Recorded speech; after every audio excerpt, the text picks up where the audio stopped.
d'œuvrer en faveur des efforts de réforme, d'une ONU plus efficace et d'un multilatéralisme pérenne, à la fois en tant qu'État d'hôte fiable et en tant qu'État membre engagé. Madame la Présidente, Excellences, Mesdames, Messieurs, nous ne sommes pas toujours dans la même situation We are qu'il y a not 80 in the ans. same situation today Nous as we sommes were en 80 plein years dans une ago. phase We critique are et le prochain in the midst chapitre of de a l'histoire critical n'est pas encore phase, écrit. and the next chapter Cela of history signifie is que nous yet to be pouvons written. participer This also activement means à that son we can écriture. play an active Je role cite in un shaping it. survivant And I d'Auschwitz, quote an l'écrivain Auschwitz italien survivor, Primo the Levi. Italian writer C'est Primo arrivé, Levi. cela peut donc It happened. arriver de nouveau. Therefore, it could Tel est happen le again. noyau de ce que nous avons This à is the dire. core Fin de of what we citation. have to say. Mais cela ne doit End pas of se quote. reproduire. But it Et en doesn't fait, have to cela happen ne doit again. pas se And indeed, it reproduire. must C'est not pourquoi les happen Nations Unies again. ont été This is créées why the il y a United 80 ans. Nations was created pour ça 80 years aussi que ago, nous sommes and this là is also aujourd'hui. why we are C'est à nous de here faire en sorte que ce today. tournant de It is up to l'histoire us to dont ensure on that parle si this souvent turning aujourd'hui, point in comme history, which is so aussi il y a often 80 invoked, ans, ouvre une as nouvelle was the case ère 80 pour de years temps ago, for meilleurs. this to usher in Gardons-nous de a new era l'arrogance et of de la better times. Let us facilité guard against et mettons-nous au arrogance and travail, complacency, chez and let us nous, get to work dans notre pays at home, et ensemble in our aux Nations countries, Unies. and Je vous together at the remercie. United Nations. Thank you. Merci. I thank on behalf of the Assembly the President of the Swiss Confederation. The Assembly will hear now an address by His Excellency Edgars Rinkēvičs, President of the Republic of Latvia. I request protocol to escort His Excellency and invite him to address the Assembly.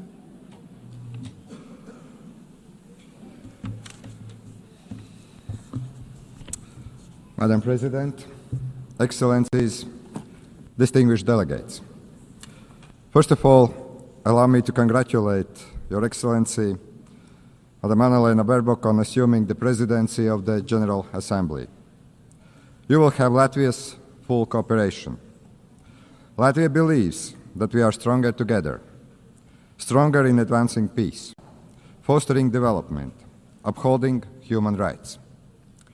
Standing here on this world stage, I would like to congratulate us on the 80th anniversary of the United Nations. 80 years working together to build a better, more just and peaceful world. This task has never been easy, but it is our duty to persist with determination and give our very best. I want to express Latvia's gratitude for the overwhelming support for our candidacy for the United Nations Security Council. We are beginning our term next year. This is our first term. Latvia will take on this responsibility with a strong sense of duty, a duty to serve with integrity, transparency, and with a clear commitment to the principles of the United Nations. Latvia is honored to serve on the Security Council for the good of people around the world. And we will stand together for peace and resilience. Latvia's three priorities in the Security Council are: first, protect our rules-based international order. Second, advocate for women, peace and security agenda. Also protect the most vulnerable people amongst us.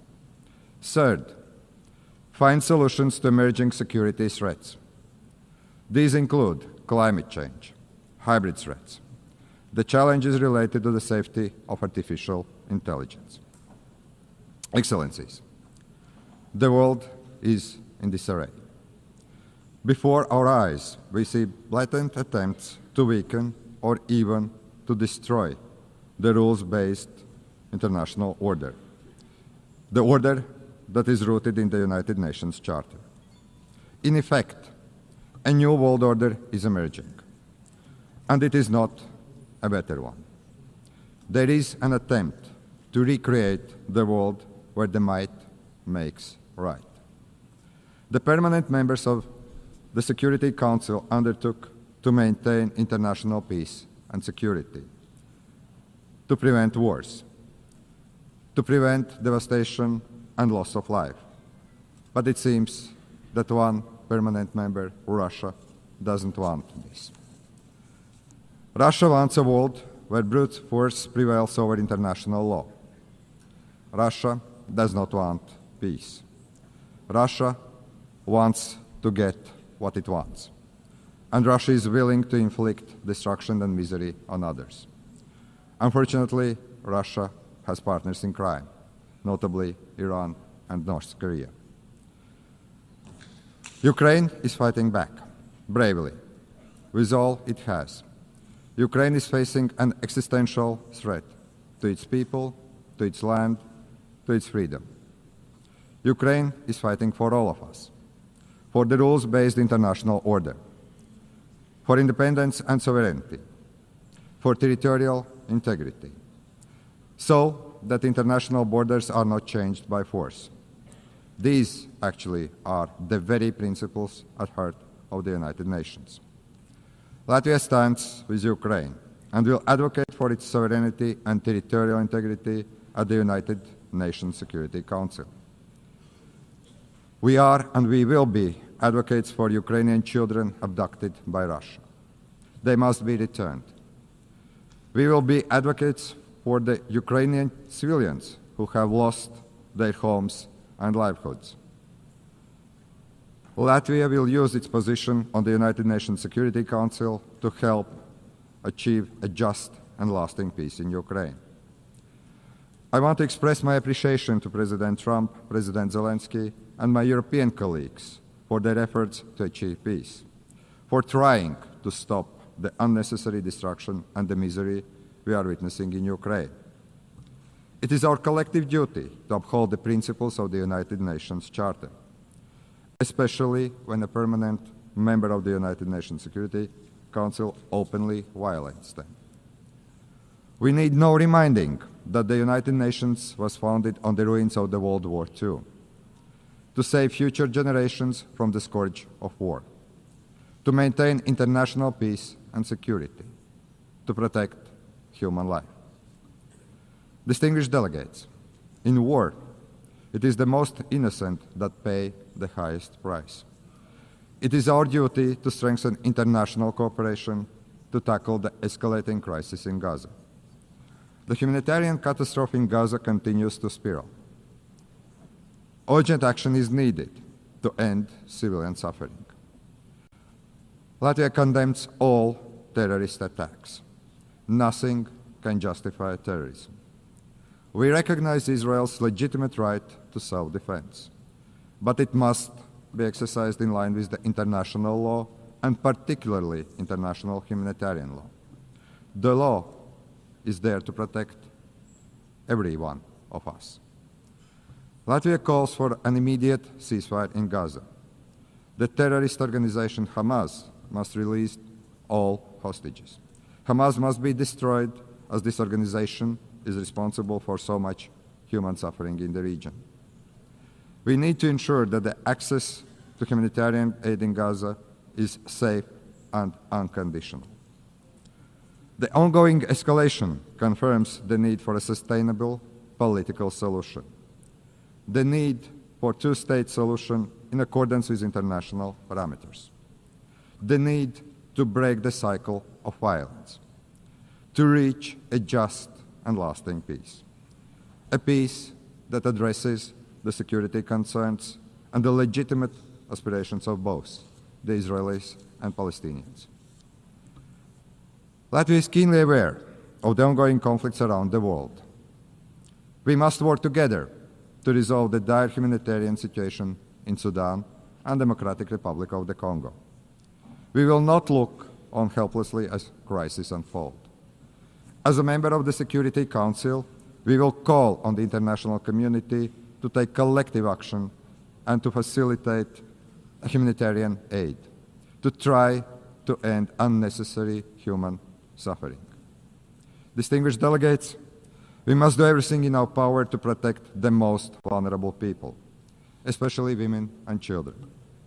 Women and girls suffer disproportionately in times of war. We, the global community, have a responsibility to protect the rights of women and girls, to empower them, to ensure their voices are heard in peace processes. The first deportation of Ukrainian children to Russia is beyond disturbing. We call on the United Nations to do much more. We will do all we can to help bring these children home. Madam President, it is not only conventional warfare that threatens peace, security, and stability. Emerging threats like climate change, cyber attacks, hybrid attacks, and the misuse of the artificial intelligence are testing us on a daily basis. Our modern world is connected in ways that most of us can't imagine. Today, many countries are experiencing a growing wave of hybrid attacks, also Latvia. We have to deal with damage to undersea cables, GPS jamming, arson attacks, the Russian shadow fleets. Russia continues and actually invests in new provocations, most recently recklessly violating the airspace of Poland and Estonia. The intensity of Russia's drone attacks against Ukraine has created incidents in Latvia, Lithuania, Poland, Romania. This is the new reality. Russia bears full responsibility for these acts and also consequences. This kind of reckless behavior is a direct threat to international peace and security, and we must act to stop it before such acts spiral out of control. We must counter these threats by resilience and increased cooperation with our friends and allies. But hybrid warfare is evolving, as are emerging and disruptive technologies. The challenge is to maximize the benefits these technologies can bring, while remaining vigilant of the potential risk they pose. We share the United Nations view that we need to develop artificial intelligence responsibly, but we should not halt the progress. Artificial intelligence can promote economic growth, drive scientific progress and innovation, even improve healthcare and make education more accessible. Artificial intelligence is already part of our daily lives. We must acknowledge this reality and work to make it safer and more beneficial for the people. The governments should not take years to create regulations. We should act swiftly and do it right. As a responsible United Nations member, a future UN Security Council member, Latvia is ready to work with our partners to address these issues. Ladies and gentlemen, the United Nations has stood the test of time for 80 years. It is the primary architect of international law and protector of rules-based international order. The United Nations is not perfect, but it is the best we have, the only truly global organization. As one of UN Secretary Generals, Dag Hammarskjöld, famously said, the United Nations was not created in order to bring us to heaven, but in order to save us from the hell. But after 80 years, it is time to adjust to new realities. The United Nations must evolve to remain relevant, to be effective and fit for the challenges ahead. That's why we support the UN 80 initiative by the Secretary General. Let us work together for peace and resilience. Let us protect the rules-based international order and the United Nations Charter, because we all are better together. Thank you very much. On behalf of the Assembly, I wish to thank the President of the Republic of Latvia.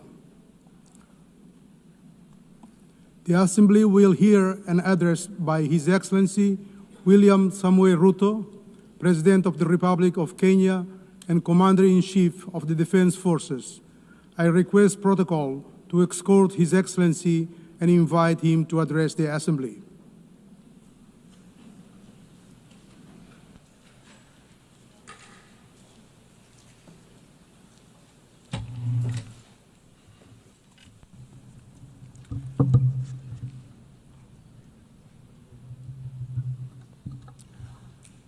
Madam President, the President of the 88th session of the UN General Assembly, Madam Annalena Baerbock, Secretary General of the United Nations, Antonio Guterres, Excellencies, Heads of State and Government, distinguished delegates, ladies and gentlemen. I congratulate you, Madam President, on your election to preside over the 80th session of the UN General Assembly. Madam President, you can count on Kenya's full support throughout your tenure as you steer the Assembly into the future. Ladies and gentlemen, 8 years ago, in the aftermath of the unprecedented global destruction and devastating war, the international community came together in hope. They created this organization, the United Nations, as a shield against the horrors of war, as a platform for dialogue, and as a bridge to a better, fairer, more secure global community. What is often forgotten or not mentioned today is that the United Nations grew out of the failure of the League of Nations that existed between 1919 and 1945. The League of Nations did not collapse for lack of good intentions or noble objectives. Formed at the end of the First World War and as part of the Treaty of Versailles, it was humanity's first attempt to build a permanent international organization to stop aggression and war and bring nations together. Its ambitions were to achieve collective global security, disarmament, peaceful dispute resolution, and cooperation on humanitarian and social issues. Despite these ideals, the League of Nations failed. The United States never joined, other great powers came and went, and without enforcement authority, its condemnation carried little weight. When Japan invaded Manchuria, when Italy marched into Ethiopia, and when Hitler openly defied its rules, the League stood by, helpless and powerless. By the late 1930s, its credibility had collapsed, and with the outbreak of the World War II, it was rendered irrelevant. Madam President, this history is both a lesson and a warning. Institutions rarely fail because they lack vision or ideals. More often, they drift into irrelevance when they do not adapt, when they hesitate to act, and when they lose legitimacy. To remain relevant, institutions must be reimagined, must be reformed, renewed, and aligned with emerging realities. 8 decades ago, the founders of the UN sought to correct the failures of the League of Nations by creating a stronger, more inclusive organization anchored in the principles of, and I quote, "We the people of the United Nations, determined to save succeeding generations from the scourge of war," end of quote. Today, we are gathered for the UN at 80. The question is unavoidable. Is the United Nations relevant to the demands of our time? Can it continue to serve humanity in the face of current realities? Or has it become a relic of a bygone era? Madam President, Excellencies, we meet against a grim global backdrop. Conflict rages in Eastern Europe, the Middle East, the Sahel, the Horn of Africa, and beyond. Climate disasters grow fiercer by the day. Inequality deepens, pandemics loom, and technological disruptions outpaces governance. Instead of trust, mistrust is spreading. Instead of solidarity, fragmentation is taking root. In place of hope, anxiety fills our global community. We are living, to borrow from the words of the founders of this institution, not in larger freedom, but in growing uncertainty.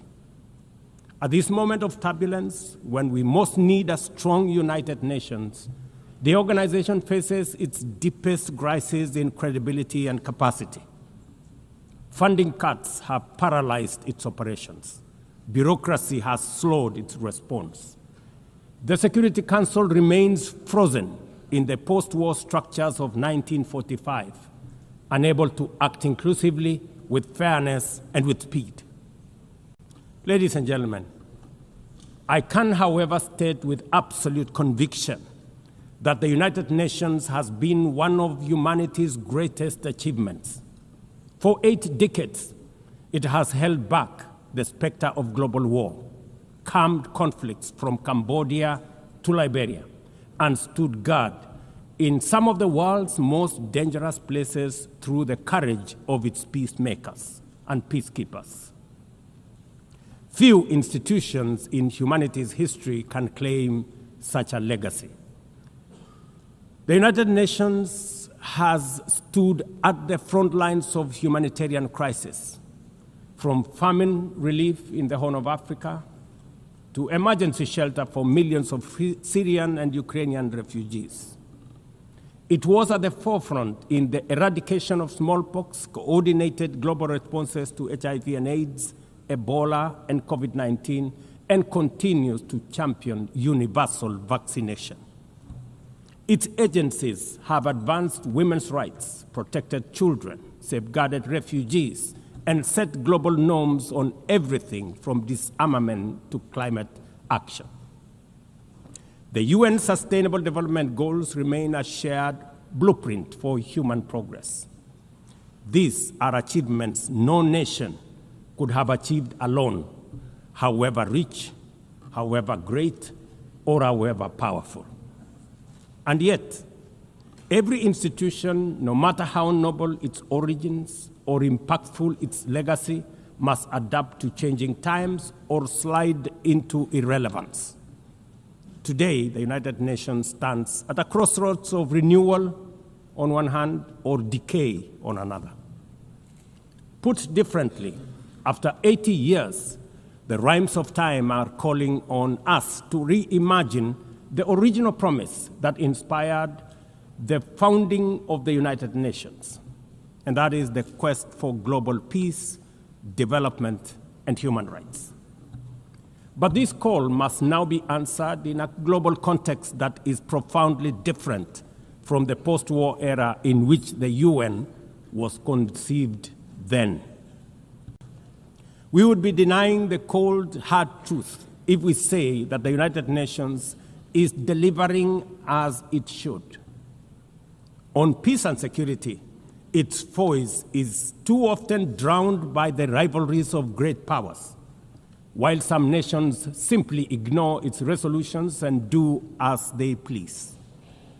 Too often, the UN's blue helmet, once a symbol of moral authority, no longer commands the same respect. From the conflicts in Gaza to Ukraine, to the crisis in Sudan, DRC Congo, Somalia, and the Sahel, we see actors proceed undeterred by the United Nations calls. Excellencies, ladies and gentlemen, Kenya speaks from the experience of a nation deeply invested in multilateralism. For decades, we have placed our troops and police in harm's way for peacekeeping missions across Africa and beyond, from Somalia to Democratic Republic of Congo, from South Sudan to most recently in our neighborhood here in Haiti. Over the past 15 months, we are proud to have led the multinational security support mission in Haiti, not because it has been easy, but because solidarity is the essence of the United Nations. Madam President, the mandate of the MSS mission is coming to an end in a few days. As the lead nation, allow me to briefly share our experiences, the successes and the challenges, as both a cautionary tale and a living lesson about the strengths and weaknesses of the current global security governance architecture. For far too long, the people of Haiti called out to the world. Too often, their pleas were met with silence, hesitation, or half measures. Haiti became a tragic reminder of what happens when the international community looks away, prevaricates, or offers half-hearted support. When Kenya responded to the quest for the Haitian authorities, it was in the belief that we were joining a genuinely multinational effort. we welcomed and fully embraced Resolution 2699, by which the United Nations Security Council authorized the MSS with Kenya as the lead nation. Drawing on our decades of peace support operations, we stepped forward, stepped up, and deployed our officers to confront the rampant menace of gang violence in Port-au-Prince and its environs. Madam President, ladies and gentlemen, the mission has operated in a volatile environment under enormous constraints. It has been underfunded, under-equipped, and operated below 40% of its authorized personnel strength. Our police officers have valiantly shouldered responsibilities without the full logistical support that would accompany any mission sanctioned by the United Nations. Despite these challenges, and against all odds, the MSS has delivered results many thought were impossible. The presidential palace, once under siege from gangs, is today restored as the seat of government. The police headquarters and the police training center, once overrun by gangs, are now secure, with the academy resuming the training of new police officers, over 700 of whom graduated a few months ago. Schools that have been shattered by violence have reopened, with children back in class, learning and progressing. Roads once manned or blocked by gangs have now free-flowing traffic. Cases of kidnapping and extortion have reduced sharply. The airport and the seaport, once surrounded by gangs, are now abuzz with normal operations. Which begs the question, if so much could be achieved with limited resources and stretched personnel within just 15 months, what more could have been accomplished if the United Nations fraternity had truly acted together in solidarity with the people of Haiti? From this podium, I wish to assure all partners and actors that with the right personnel, adequate resources, appropriate equipment, and necessary logistics, Haiti's security can be restored. Gangs can be neutralized and the safety of streets, schools, hospitals, and homes secured. The continued harassment, abductions, and criminal acts undermining the lives of Haitians are unacceptable, unjustifiable, and must be stopped by this organization, the United Nations. Madam President, as the UN Security Council deliberates on the next steps, we must not lose sight of the fact that the situation in Haiti demands sustained, coordinated, and undivided international attention. A careful and orderly transition from MSS is essential to consolidate the hard-won gains so far achieved. I urge the Security Council and all partners to remain steadfast in ensuring that Haiti moves forward on a path of peace, stability, and renewal. Ladies and gentlemen, on human rights, our principle is clear and unwavering. The protection of civilians and respect for humanitarian law cannot be applied selectively. We cannot condemn suffering in one place and turn a blind eye in another. Kenya is gravely concerned by the humanitarian catastrophe in Gaza and by the immense suffering of civilians caught in the devastation of disproportionate military operations. At the same time, we call for the unconditional release of Israeli hostages. In line with the African Union and United Nations resolutions, we also call for a permanent ceasefire, for strict adherence to international humanitarian law, and for the launch of a credible political process.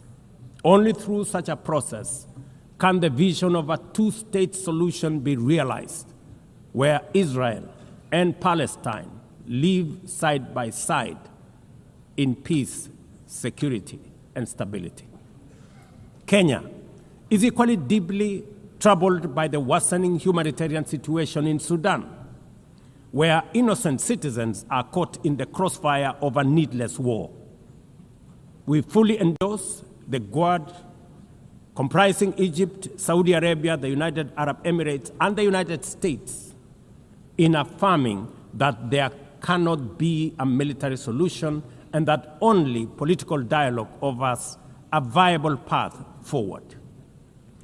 We join the Quad in urging all parties, including SAF, RSF, and the external actors, to respect Sudan's sovereignty, unity, and territorial integrity, and firmly reject any attempts to divide the country, reaffirming our unwavering support for a unified Sudan for the benefit of all its people.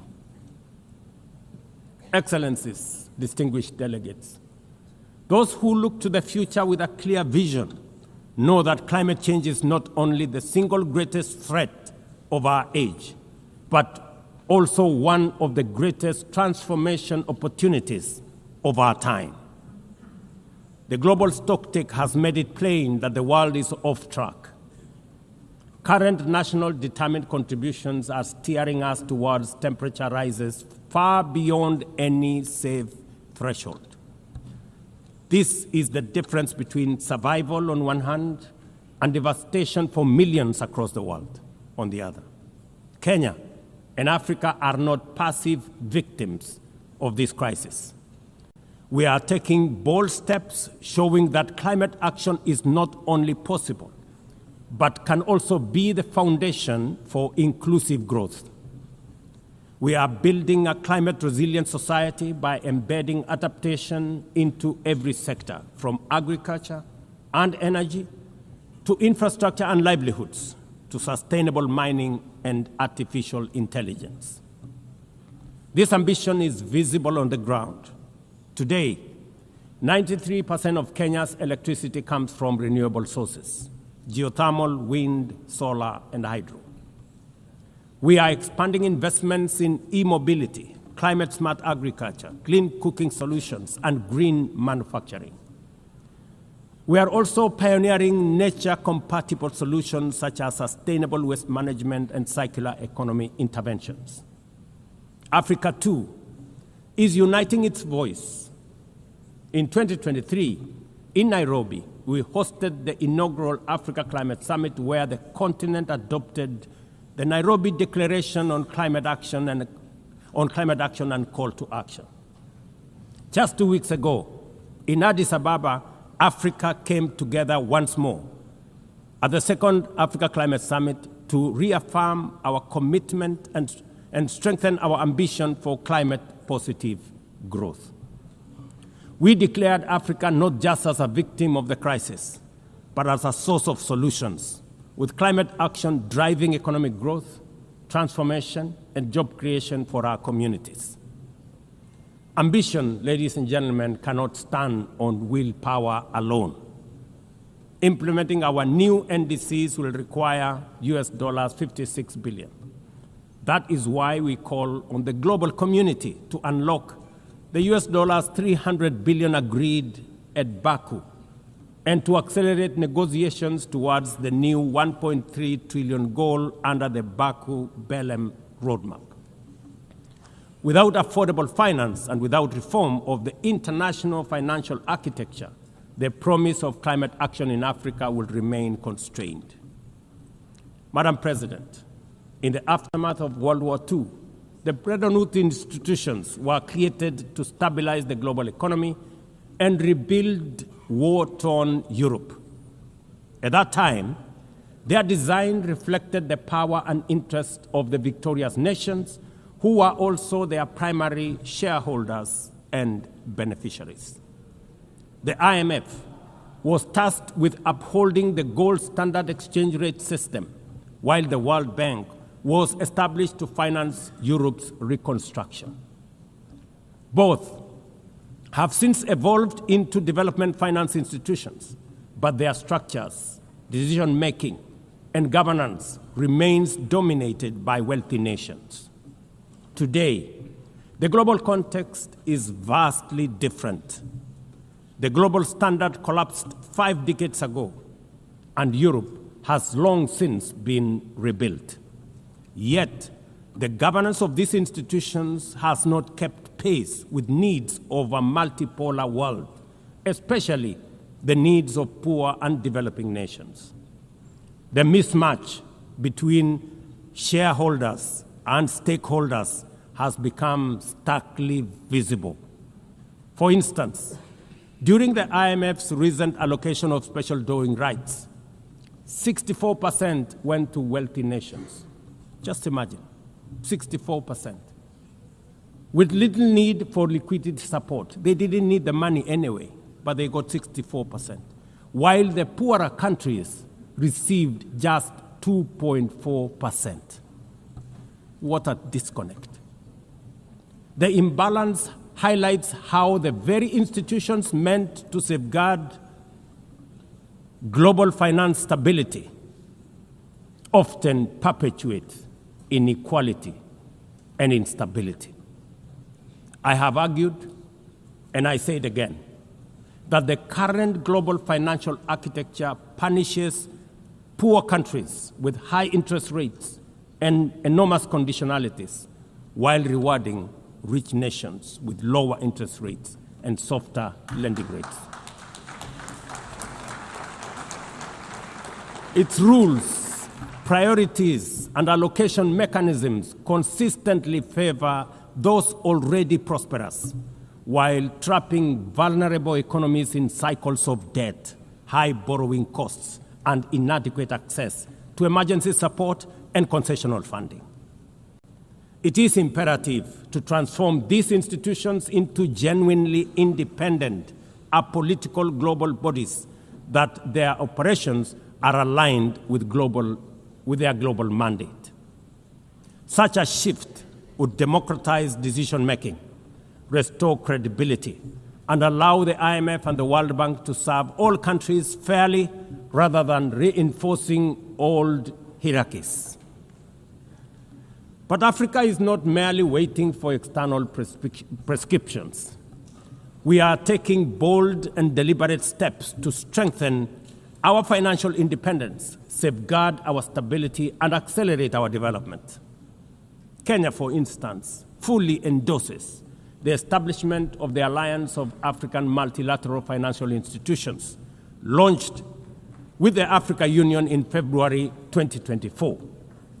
This alliance brings together our homegrown banks, Afrexim Bank, the Africa Finance Corporation, the Trade and Development Bank, Shelter Africa Re, Africa Development Bank, Africa Trade and Investment Development Insurance, and ZEPRI, institutions that embody Africa's determination to mobilize resources, finance trade, and build resilience on our own terms. At the same time, the Africa Union is championing 3 transformative institutions: the Africa Central Bank, which will issue a single currency and free our trade from dependence on foreign money; the Africa Monetary Fund, positioned to stabilize our economies and give us true financial sovereignty; and the Africa Investment Bank, designed to mobilize resources for infrastructure, industrialization, and integration that Africa needs to rise. And to complete this vision, the Africa Credit Rating Agency, one that understands our realities, values our uniqueness, and tells our story with fairness and truth, has already been established. Excellencies, as we mark the 80th anniversary of the United Nations, Africa also marks 20 years since the Ezulwini Consensus and the Sirte Declaration, the 2 historic milestones that establishes the common African position on UN Security Council reforms. For 2 decades, Africa has spoken in one voice, demanding justice, equity, and representation in the highest organ of global governance. This demand, however, continues to be ignored, deferred, or endlessly debated to the detriment of both Africa and the legitimacy of the United Nations itself.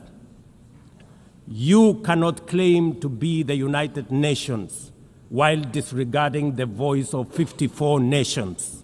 It is not possible.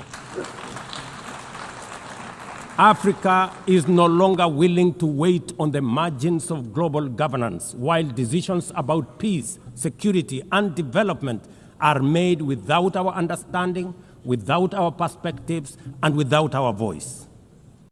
Africa's exclusion is not only unacceptable, unfair, and grossly unjust, it also undermines the very credibility of the United Nations, this organization. Africa dominates most of the Security Council agenda, provides some of the largest contingents of UN peacekeeping forces, and bears the heaviest costs of instability. Yet we remain the only continent without a permanent seat at the main table where decisions about our destiny are made. Africa deserves, ladies and gentlemen, at the very least, 2 permanent seats with full rights, including the right to veto, and 2 additional non-permanent seats on the United Nations Security Council. The world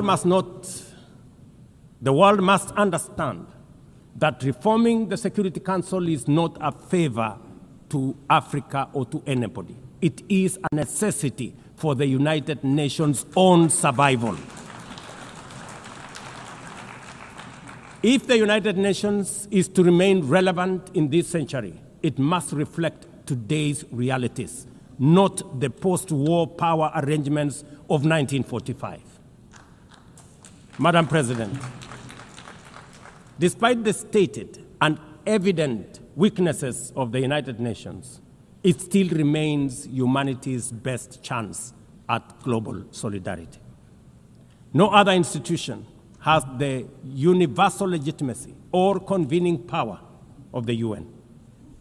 From coordinating humanitarian relief in times of war and disaster, to mobilizing the global response to COVID-19, to driving consensus on climate change through the Paris Agreement, the UN has consistently shown that the world can achieve together what no nation can accomplish on its own, however mighty or great or powerful.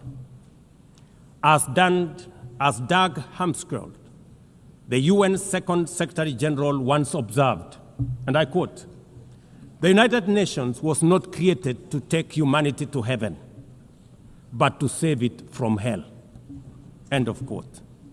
That mission is as urgent today as it was 8 decades ago.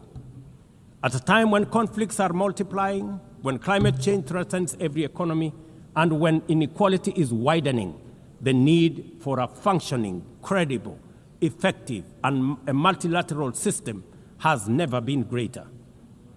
It is through the UN that nations have pooled resources to vaccinate billions of children, to protect refugees from through the work of the UNHCR, and to keep the peace in more than 70 missions across the world. Without the UN, these achievements, modest though they may sometimes seem, would not have been possible. That is why we must resist the temptation to give up on the UN or abandon it. We must make it fit for purpose, reform its structures, strengthen its mandate, and ensure its decisions reflect today's realities rather than the geopolitical map of a bygone era. As one of the hosts of the UN headquarters and the only one in the Global South, Kenya stands ready to do its part to enable the organization to go through this phase of renewal successfully as envisaged by the Secretary General under UN 80 reforms. In conclusion, Madam President, ladies and gentlemen, the 80th anniversary of the United Nations must be more than a commemoration. It must be a turning point for the organization. Let us seize this moment to reimagine and rebuild the UN into a body that commands legitimacy, responds with speed, and delivers justice for all. I thank you, and God bless you. On behalf of the Assembly, I wish to thank the President of the Republic of Kenya and Commander-in-Chief of the Defense Forces.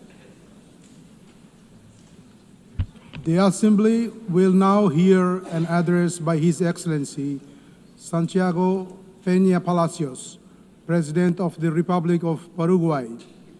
I request protocol to escort His Excellency and invite him to address the Assembly.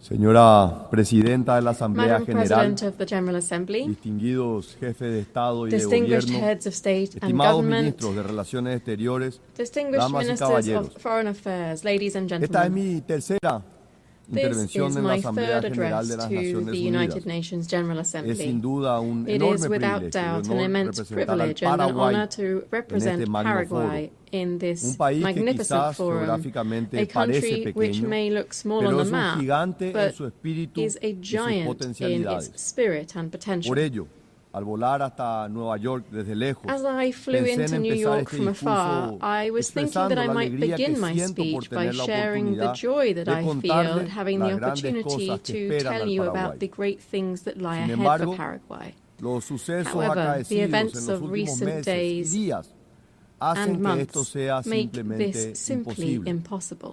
En su lugar, penosamente debo empezar Instead, recordando la anécdota with regret, del I gran must historiador begin by alemán recalling Theodor the anecdote Mommsen, of the quien, great al German recibir el historian premio Nobel en Theodor Mommsen, 1903, who, upon receiving the pidió a Nobel su Prize público que in no aplaudiera tras 1903, su discurso asked de his audience aceptación. not to applaud after Los his tiempos, acceptance speech. dijo The apesumbrado, times, he said son demasiado sorrowfully, graves para are too eso. grave for that.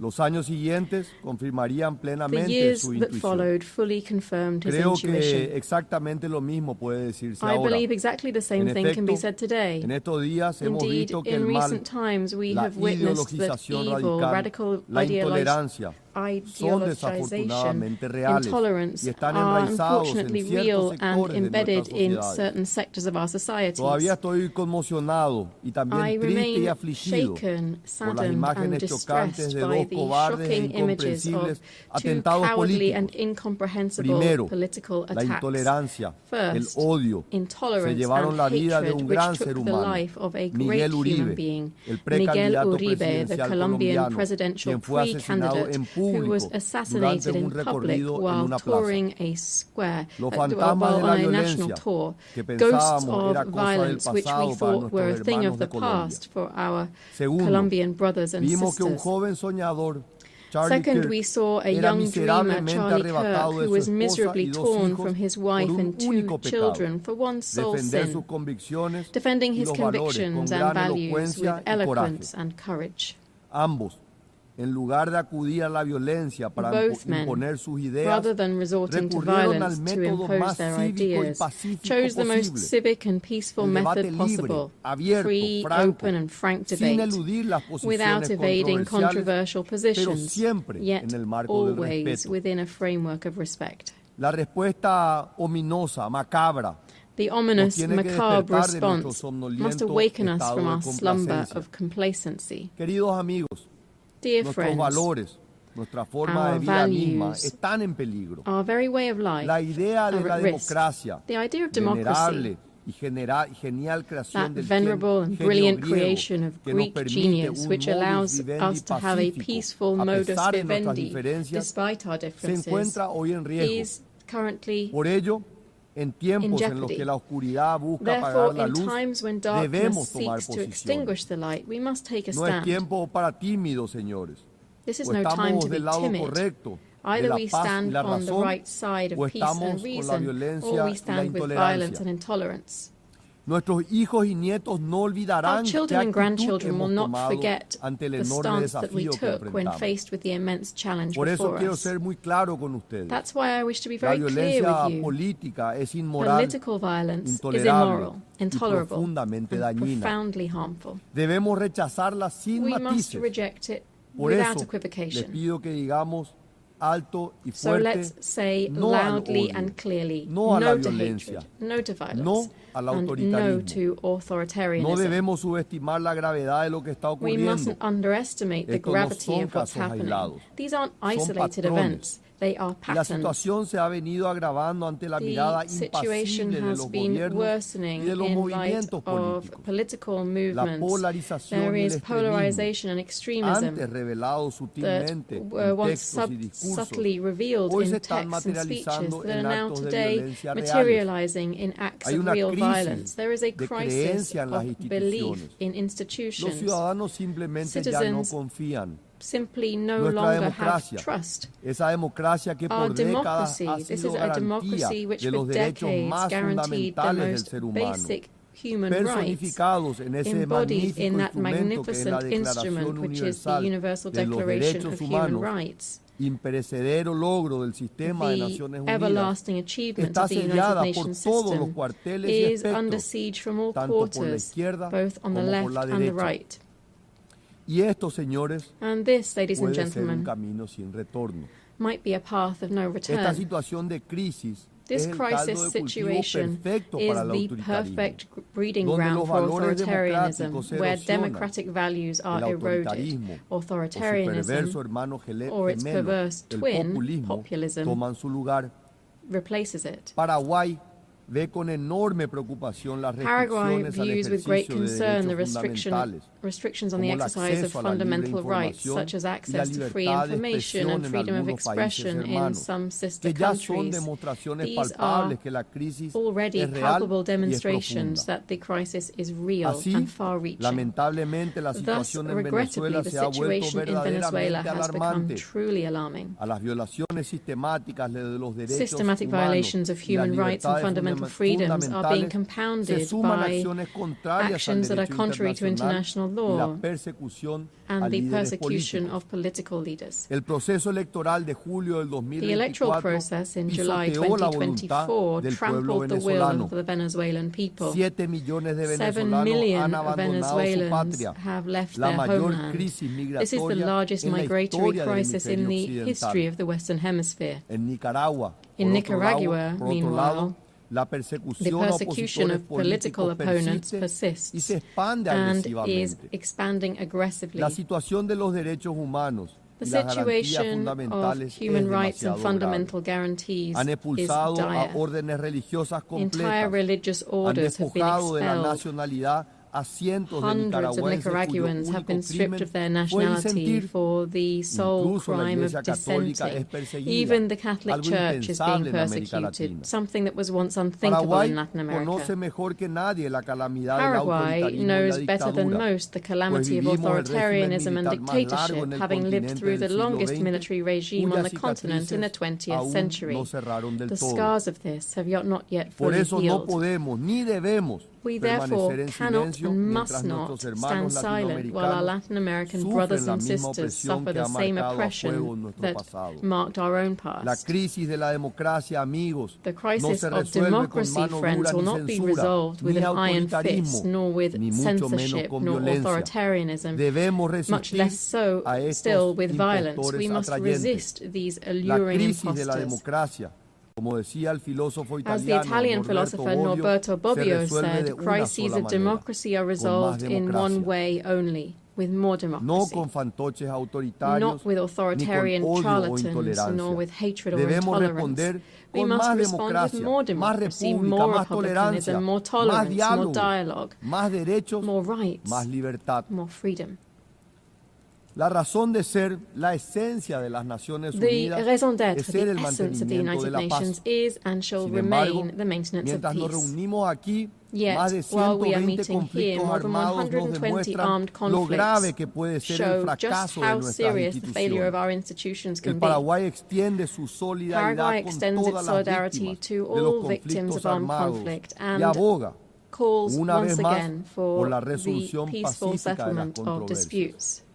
Resalto hoy particularmente la dolorosa situación en Haití, el momento de una acción decidida y coordinada por parte de las Naciones Unidas, y en especial del Consejo de Seguridad. El Paraguay lo sabe y está listo para ayudar al pueblo haitiano que ya no puede esperar. Por otro lado, quiero poner de relieve una situación que va más allá de los conflictos armados, pero que reviste la misma gravedad. Enfrentamos